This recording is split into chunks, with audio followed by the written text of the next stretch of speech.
Hosts. There are several different threats that can be created by a host. And when I say a host, I'm talking about a computer, whether it's a server or a workstation, or even a host could be a tablet or a cell phone if need be.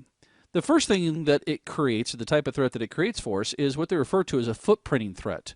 And what we mean by this is that every computer or every system responds a specific way.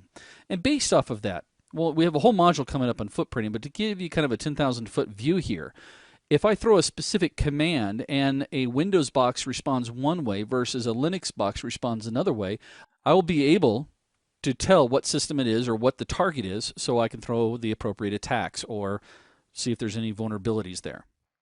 Another type of threat that gets created by a host is ones that are based off physical security.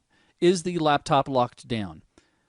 My wife, when she worked for Blockbuster Video, she went to a convention where she was doing the presentation. She had her laptop in her purse and she left it up on the stage. They all went to lunch. She came back. Somebody had stolen her purse and her laptop. I've also seen situations where people store servers out in the open next to Billy Bob in the other room. Or I've actually seen one in a closet, which was kind of interesting. Another type of threat that we might experience are password threats. A lot of companies don't have really good password policies, and we've got a whole section coming in here in this course that will talk about passwords, and I'm going to really harp on you. I'm going to jump up on a soapbox because you thinking that using a @ sign to represent an A or $sign representing an S or a 3 representing an E is somehow tricky and you're going to throw me for a loop, yeah, you're not. When it comes to passwords, it's always in the length of the passwords. Special characters do help, but you just got to make sure that they don't follow a standard like the $sign representing an S. But we'll talk about this more later. Just know that this is one of the threats that can be created on a host, as well as malware. You know, malware's gotten really kind of interesting over the years. It started off where it just installed, we would see things like it installing an extra search bar for you, or you would install an extra piece of software.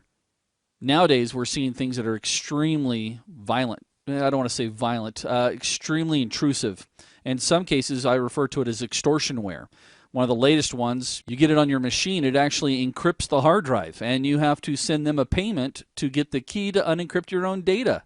It was never your fault. In fact, since you sent them your credit card, odds were they were going to also drain your account. Another type of threats that we experience on host machines include denial of services. Now, denial of services, again, this could be one of those situations where it could be intentional or non-intentional. And what I mean by that is that intentional denial of services is where something gets affected on purpose and creates an environment where people can't gain access to that resource.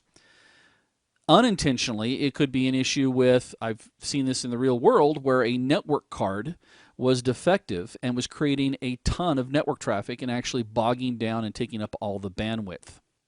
Another type of threat that we experience is unauthorized access.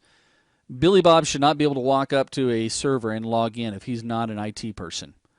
Billy Bob should not be able to use somebody else's credentials to gain access to resources. Unauthorized access should never be allowed. Give an example of this. Again, when my wife was working for Blockbuster, they had a rule initially that was it was a policy that wasn't really followed very well until this particular situation happened.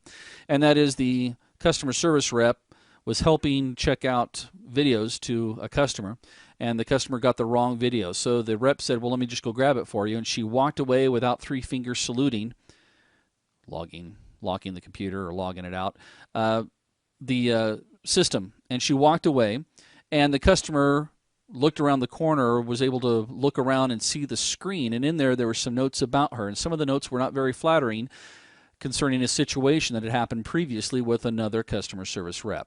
The lady sued and won.